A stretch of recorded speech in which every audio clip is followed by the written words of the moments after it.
कमल, आप संदेश की बात करें, बाई इलेक्शन एक मध्य प्रदेश के लिए संदेश है। एक तो 5 इलेक्शन जो स्टेट्स में हुए उन्होंने भी एक संदेश दिया कि कांग्रेस बड़ी इररिलेवेंट पार्टी है अभी सारे देश के अंदर।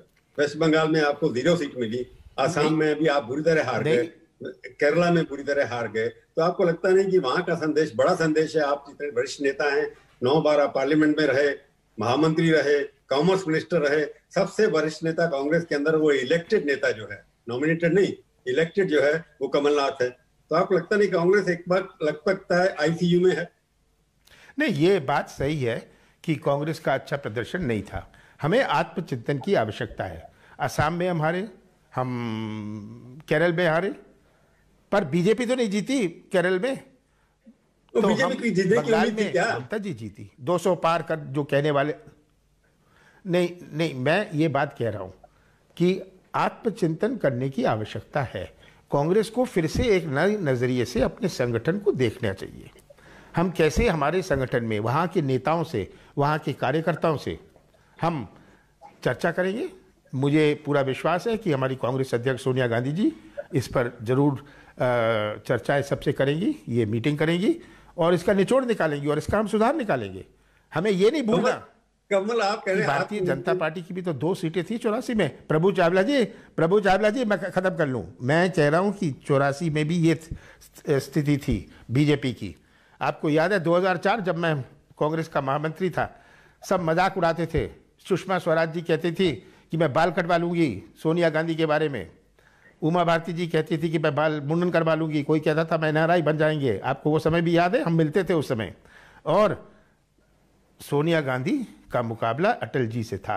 अटल जी से लोग प्यार भी करते थे, पर आज हमें याद रखना चाहिए, यही सोनिया गांधी जी ने अटल बिहारी वाजपेयी जी को घर बिठा दिया था। ये अपने देश के मतदाता हैं। आज के मतदाताओं को उसी सोनिया गांधी के नेतृत्व में आप जब सरकार में आए, 2004 में भी आए, 2009 में भी आए, उसी सोनिया गांधी या राहुल गांधी के नेतृत्व में आप सबसे कम पार्टी मेंबर के हिस्से में लेके आए, 42, 44, फिर 52, और सारे प्रदेश एक के बाद एक हारते चले गए। तो एक यूटिलिटी जो आप कह रहे हैं कि कांग्रेस के वरिष्ठ नेता के नाते कि वो हार गए तो इसलिए हम भी आज हार जाएंगे और तो कोई बात नहीं है, पर कांग्रेस का अस्तित्व तो खतरे में है ना? आपको नहीं, मैं नहीं कह रहा, बिल्कुल नहीं है। कांग्रेस का अस्तित्व बिल्कुल खतरे में नहीं है। मैं ये बड़े मजबूती से कहना चाहता हूं। ये होता है ऐसे राजनीति में। बीजेपी की भी तो भाजपा की भी तो 2 सीटें थी 84 में। भाजपा भी तो 2004 में घर बैठ गई थी। तो ये कह देना कि स्थिति खराब हो गई, कांग्रेस साफ हो गई, ये प्रचार की बात है, ये और कोई बात नहीं है। कांग्रेस में मैंने कहा कि हमें संगठन की मजबूती, कि संगठन के माध्यम से ही हमारा संदेश जाता है, हमारा संदेश मतदाताओं तक जाता है। संगठन ही सबसे महत्वपूर्ण है। और संगठन में मजबूती कैसे आए, इसकी आवश्यकता है। संगठन कहाँ है? बिल्कुल है। आप कैसे कह रहे हैं नहीं है? जब आज कैसे कह रहे हैं? आज लोगों ने वेस्ट बंगाल में कंप्लीट करने दो मेरे को। वेस्ट बंगाल के अंदर 0 सीट आपके इतिहास के अंदर पहली बार आई है। आप देख रहे हैं वहां पर आसाम के अंदर आप कई साल बिल्कुल सही है। वहां पौंडीचेरी में आपकी सरकार चली गई, तमिलनाडु में क्योंकि उनके भरोसे आप जीत गए। तो कांग्रेस में सोनिया जी या राहुल जी ने जितवाई थी, ठीक है, सोनिया जी ने 2004 में जितवाई, 2009 में मनमोहन सिंह के नेतृत्व में जितवाई, परंतु अब तो लगता नहीं कि कांग्रेस के नेता जो 23 लोग थे उसमें आप नहीं थे, शायद आपका सिग्नेचर नहीं थे। आपको लगता नहीं कि आपने कहा आत्मचिंतन की जरूरत है? ये नहीं कि कांग्रेस को नए नेतृत्व की जरूरत है इस वक्त? नहीं, ये हमारी कार्य समिति ने तय कर लिया है कि कांग्रेस अध्यक्ष का चुनाव होगा। सबसे जब हमारे जो एआईसीसी के मेंबर्स हैं सब बैठ पर इस पर चर्चा करेंगे, सब आपस में चर्चा कर रहे हैं क्या उपाय है। तो ये कह देना कि अब संगठन साफ हो गया, ये साफ हो गया, ये तो बहुत बड़ी एग्जैजुरेशन होगी। आज कांग्रेस का इतिहास है, कांग्रेस की संस्कृति है। देश को 2 चीजें चुननी है कि अपने देश को हम मोदी के रास्ते में ले जाएंगे या अपने देश को भारत की संस्कृति के रास्ते में ले जाएंगे। ये फैसला करना पड़ेगा।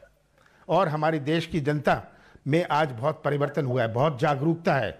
जो आप ज्ञान मतदाताओं को देते थे 10 साल पहले, आज वो ज्ञान देने की जरूरत नहीं है। आज का मतदाता आपको ज्ञान देने के लिए तैयार है, जैसे उन्होंने ज्ञान अभी दिया है। कांग्रेस को कमल कांग्रेस पहले को बंगाल में दिया, मैं स्वीकार कर रहा हूं। नहीं, कांग्रेस पार्टी जो थी ऑपोजिशन में रह करके भी बड़ी पार्टी थी और उनके नेता बाकी सबको मिला के चलते थे। आप लगता नहीं कि आज जो यूपीए जो एक नाम की संस्था थी वो एकदम पंगु हो गई है, उसका नेतृत्व जो सोनिया जी करती थी वो एक्टिव पॉलिटिक्स में नहीं है। आपको लगता नहीं कि यूनाइटेड ऑपोजिशन कांग्रेस के नेतृत्व में होती थी पहले किसी और बड़े, आपने कहा ममता जी बहुत एक नेशनल लीडर है, आपने उनकी तारीफ की चुनाव के बाद, आपको लगता है कि ममता जी को यूपीए का नेतृत्व बनाना चाहिए, ऑपोजिशन लीड करने की लीडरशिप देनी चाहिए उनको? ये मुझे लगते की बात नहीं है। आज यूपीए को बैठ के फैसला करना पड़ेगा। ये यूपीए को बैठ के, मुझे नहीं लगता है, हाँ ममता जी एक हमारी देश की नेता है, उन्होंने अपना स्थान बनाया है, तीसरी दफे वे मुख्यमंत्री बनी है और सब इस पर बैठ के चर्चा करें। सोनिया जी भी ममता जी से बात करिए, सोनिया जी भी जानती है क्या स्थिति है।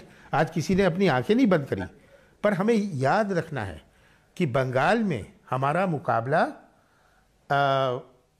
बीजेपी से नहीं था, हमारा मुकाबला ममता से नहीं था, ममता का मुकाबला बीजेपी से था।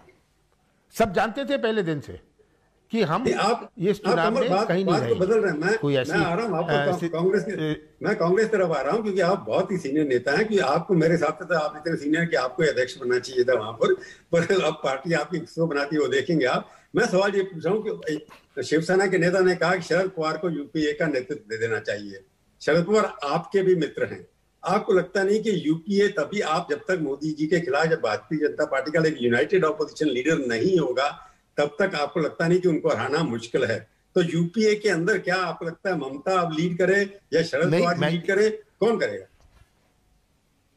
ये मैं नहीं कहता, ये मैं इसमें कोई टिप्पणी नहीं करना चाहता। मैं तो कहता हूं सब बैठ के, पूरे यूपीए के सदस्य बैठ के तय कर ले कि आगे का रास्ता क्या है, क्योंकि हमें आगे की रास्ते को दिशा देनी है, हमें उस पटरी पर देश को वापस लाना है। ये आज प्रमुखता है, कौन बनेगा कौन नहीं बनेगा, और इसमें हमारे आपस में कैसे समन्वय बनेगा, कैसे कोऑर्डिनेशन बनेगा, ये आज आवश्यकता है। यूपी में अभी एक कोई बचा नहीं ना आपके पास, एक लालू जी हैं उनकी पार्टी है और एक आपके पास डीएमके है, बाकी तो कोई है नहीं यूपी में इस वक्त। तो जब तक लोगों को लाएंगे नहीं अपने साथ, अपने शरद पवार जी 4 लोग, तो आपको लगता नहीं है कि नेतृत्व जो है कांग्रेस, आप कह रही कांग्रेस का इलेक्शन होगा, आपको लगता है कांग्रेस का इलेक्शन जब होगा कि सोनिया जी यूपीए में इंटरिम प्रेसिडेंट हैं? नहीं, मैंने तो कहा सोनिया जी अभी प्रेसिडेंट हैं, पर हमने चुनाव की घोषणा कर दी है। हाँ, कार्य समिति ने चुनाव की घोषणा कर दी है, चुनाव हो जाए। यूपीए में भी आपस में चर्चा हो रही है, ये सब चर्चाएं चल रही हैं, ये चलती रहेंगी, और मुझे पूरा विश्वास है कि इसका कोई ना कोई निचोड़ निकलेगा, सब में सहमति बनेगी, क्योंकि ये चुनौती बहुत बड़ी है।